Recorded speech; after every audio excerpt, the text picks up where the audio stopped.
Bonjour, écoute cette histoire et cette histoire changera ta manière de voir les choses. Moi, un jour quand je l'ai écoutée, je vous dis que ça m'a bouleversé et ça m'a poussé à changer ma manière de voir les choses.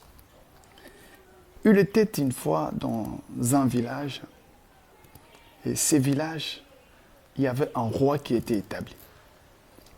Ce roi était un roi puissant. Et ce roi avait un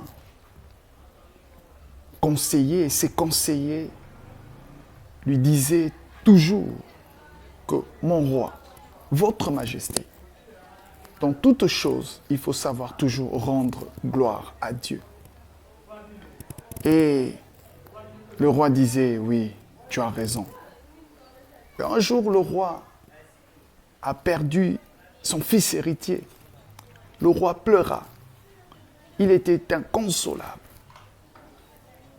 Et cet homme est venu encore pour dire au roi, il dit, mon roi, il faut toujours rendre gloire à Dieu dans toutes circonstances. Et le roi, et le cœur du roi était apaisé. Il dit, oui, tu as raison, que la gloire soit rendue à Dieu. Et c'est ainsi que le roi vivait dans la reconnaissance, dans les actions de grâce à Dieu. Mais un jour, le roi est parti dans la brousse et il fut attaqué par un animal sauvage. Et cette bête féroce a pu arracher une doigt du roi. Le roi rentra au village avec un doigt coupé. Et quand cet homme a entendu cela, il vient tout près du roi.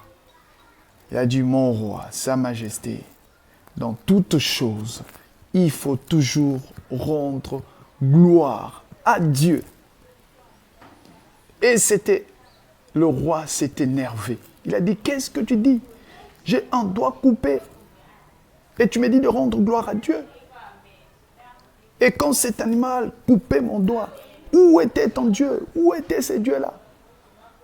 Allez, garde, prenez cet homme, mettez-le en prison. Et c'est ainsi, ses conseillers a été emprisonné pendant des années. Mais un jour, écoutez maintenant, un jour, il y a eu une grande guerre. Le pays voisin ont attaqué ces royaumes. Et ils les ont battus, ils ont tué beaucoup de personnes et ils ont capturé le roi. Et le roi était parti comme un prisonnier de guerre. Et dans cette prison, le roi a souffert. Or, dans ces villages, ils avaient une fête dédiée à leur divinité. Et chaque année, ils devraient offrir 10 personnes vivantes à l'honneur de leur Dieu. Et la cérémonie a commencé. Tout le village était là en train de faire la cérémonie. Et il y avait un magicien qui faisait cette cérémonie. Quand il était en train de faire des incantations, on a rangé ces prisonniers qu'on devrait sacrifier et parmi lesquels le roi était aussi inclus. Il disait, quand il regarda le roi, parmi les 10 personnes à sacrifier, il remarqua que l'un d'eux avait un doigt coupé. Or, dans leur divinité, on ne peut jamais offrir à leur Dieu quelqu'un qui est infirme, quelqu'un qui a un défaut quelconque. Et c'est ainsi, la cérémonie s'arrêta et le magicien s'est fâché, il a dit, pourquoi avez-vous fait cela? On ne peut jamais offrir à notre Dieu quelqu'un qui a un doigt coupé. Et cette personne a gâté notre cérémonie. Alors, je ne veux pas le voir ici. Allez, laissez-les partir dans la forêt, vite. C'est ainsi qu'on laissa le roi au milieu de la nuit, dans la forêt. Et le roi a pris fuite. Il est parti jusque dans son village.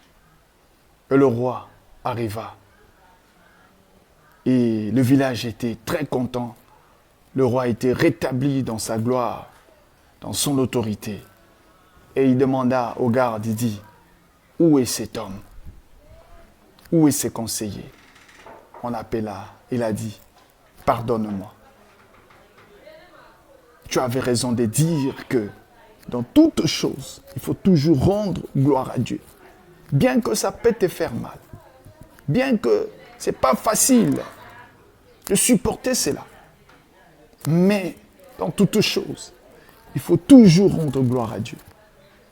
Et le roi honora cet homme en dignité. Et cet homme était établi comme gouverneur dans le royaume. Parce que si le roi n'avait pas le doigt coupé, il allait mourir comme les 9 autres qui étaient restés.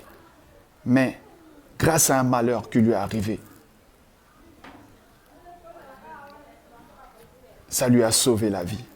Est-ce que Joseph pouvait croire que être vendu par ses frères, c'était le chemin de sa destinée? Est-ce que Joseph savait qu'être trahi par la femme de Potiphar et qu'il alla en prison, est-ce que c'était le chemin de sa destinée? J'aimerais te dire, bien-aimé, que Dieu a un projet de bonheur pour toi. Même si tu n'as pas de travail, même si les choses vont mal, même si tu n'as pas d'enfant, sache que Dieu a un projet pour toi. Que Dieu te bénisse. Alors, abonne-toi sur notre chaîne Fils de l'Homme TV et surtout, cliquez aussi sur la cloche de notification afin de recevoir tous nos vidéos, nos exhortations, nos enseignements. Et en plus, partage ces messages à 10 personnes. Et que mon Dieu te donne 10 bonnes choses que tu pries chaque jour dans ta vie. Que Dieu vous bénisse. À très prochainement. Amen. Ciao.